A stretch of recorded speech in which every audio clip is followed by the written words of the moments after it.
welcome to the show, Mitch. Thanks, Copel. So glad that you could come, but I'm sorry we had to meet under such sorrowful conditions. But how are you? I am fine, thank you. Missing Mori, of course, but... You were really by Maury's side all through his battle with ALS? Yes, I was. What was that like? Well, as Mori told me, people do not realize that we all die. It is a natural part of life, the inevitable. In his study where we met every Tuesday, he had a hibiscus plant. He watched it grow and knew it would die eventually, just as he knew his own death was near. The hibiscus plant symbolizes the cycle of life to Mori and how death was a natural part. Yes, I remember that plant. Now tell me, what was the hardest moment for you being with Maury as he was so close to death? I would say the most difficult time for me was when it really set in that he was going to die. He would always say, when you're in bed, you're dead. When he was finally moved into his bed permanently, it hit me that he was really going to die soon. It really represented the end for Mori, his move from his study to his bed. Soon after this move, he passed away in his several-day-long coma. Wow, that must have been really hard for you, Maury. So, what is something... Wait, actually, the most difficult time was saying goodbye to him in bed, not just seeing him in it. Since I met Mori in college, he always had a goal to really get through to me and get a few tears out of me. So he finally accomplished it. When I was hugging him in his bed, I shed a tear because I knew the end was very near. I never really cried, and this symbolizes how Mori has gotten through it and how much he has affected me. Mori was an amazing man, and will continue to live on because of the love he shared with others and memories. Alright, thank you for your time, Mitch. The pleasure was mine. And if Maury's watching, I bet he's real proud. Copel out! Hello, and today we have Mitch Albert in our studios, and he is the man who wrote this fantastic book, Tuesdays with Maury, that has touched us all. He wrote it from his point of view, and today we're here to talk about the effect of that. Hello, Deborah. So how are you, Mitch? I'm doing just fine, Deborah. Actually, it's Debbie. Anyways, so can we get on with why you chose to write this book from your point of view, and how you did this? See, I did this by going back to my notes from our conversations together. I had transcribed all the tapes and organized them into subjects. Wait, so you recorded your talks on Tuesdays with Maury? Yes. I see, and do you think this touched the reader more when they heard it from your point of view? Definitely. I mean, it was so much more personal because it came from someone who directly knew Maury and experienced the situation firsthand. But, let's get on to my purpose of writing the book. Shall we, Deborah? Debbie? We shall. Yes, it's Debbie.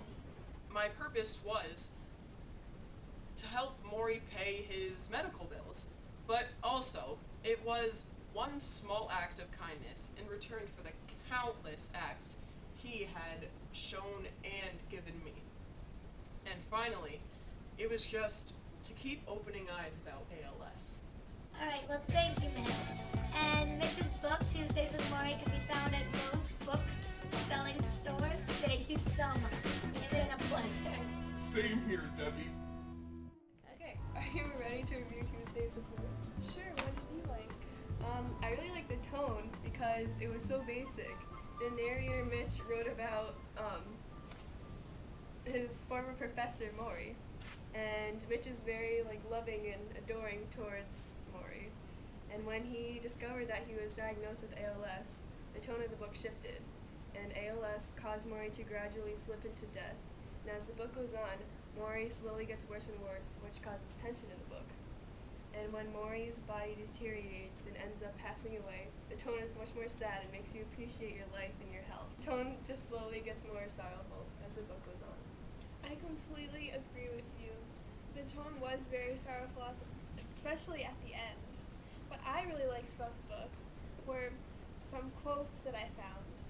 And on page 52, the most important thing in life is to learn how to give out love and let love come in. And I really thought that this was important because when Maury was diagnosed with his disease, he really had to let other people help him. Also, I found a quote on page 128, and it says, "But giving to other people is what makes me feel alive. Not my car or my house, not what I look like in the mirror, when I give my time, when I can make someone smile after they are feeling sad. It's as close to healthy as I ever feel." And this really shows that Maury and Mitch keep their company together, talking every Tuesday. And my last quote that I found really interesting was, "Love is how you stay alive even after you're gone." So Mitch and Maury will still have their love for each other even after Maury has passed away. And Mitch will keep all of his memories in his heart from when they talked every Tuesday. Those are really good quotes. Okay, see you next Tuesday. Yeah.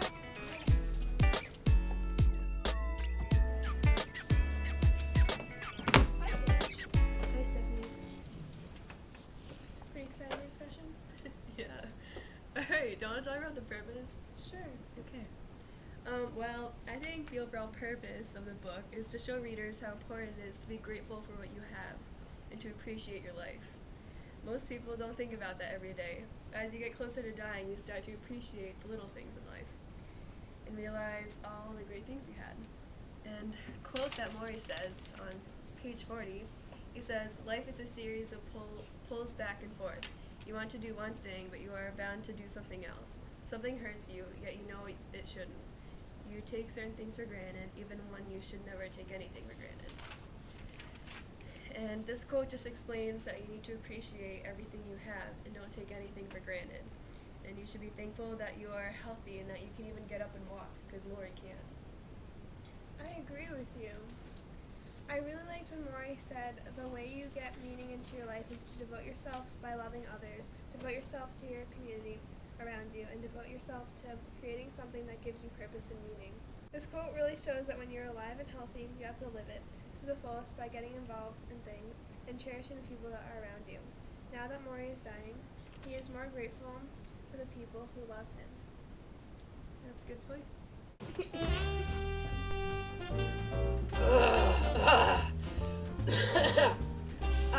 Mitch. You okay, Maury? You know, the ALS, it's tough, but I have good caretakers who write out things for me. Thankfully, they wrote out the 3 topics I would like to discuss with you today. Anyways, I'm glad you made it through on this beautiful, snowy day on your plane you take once a week. Well, we certainly don't get this much snow in Texas. I'm glad you wore your player's shirt to represent how I am your coach, as you can That's see true. from this coach's thing. That is why I wear this. So call me coach. I want you to understand that love is necessary to live a good life. Man needs love. Mm-hmm. All right, and I would like to recite one of my kind of favorite quotes, but favorite poet, W.H. Auden. He says, "In the absence of love, there is a void that can be filled only by loving human relationships." Now, do you have loving human relationships? Yes, I like to believe that I do. Good. Well, you need to focus on those. We'll discuss focusing on those relationships later, but just understand that. Okay. Next, I would like to discuss how one needs to prioritize and have purpose in their life. Now, I think you've really, messed up in your life because you haven't prioritized correctly. Do you agree? Yeah, I can see where you're coming from. Because you've focused your life all around your job and your career and your money. But when you're dying or at the end of your life, like I am, my money or my job doesn't really do anything. It's just the people I've loved and the people I've focused my time on and given my love to. Okay. Thank you. And so you need to focus on that. Focus on those loving relationships. Okay. Because those are the only thing that will be there for you in the end. I agree. Alright? Let me just fix your mic. It's a good thing I'm recording all of these talks we're having. Yes, yes it is. I'm glad I could give you this last lesson before I departed. The next thing I would like to talk about is the importance of forgiving and forgetting and moving on. You must forgive to find peace within yourself. And as I've found in these last moments of my life, where I don't have the ability or sometimes the time has passed me to forgive, I really should. So you understand these 3 lessons. Love is necessary to live a good life. Yep. One needs to prioritize to have and have purpose in life. And you should forgive and forget to find peace and move on. Thank you, Maury. What do you think these are? They seem like very important life lessons to learn. And like if I were to write a book about this, they seem like important themes. They would That be would be- themes that would be good for a book. That would make a good book. It would. Connie, can you come over here and prop me up? Thank you, Mitch. Thank you for coming. Nice seeing you again, Maury. Don't die on me there, buddy. Just goodbye. Next Tuesday. See you next Tuesday, buddy. Coach. They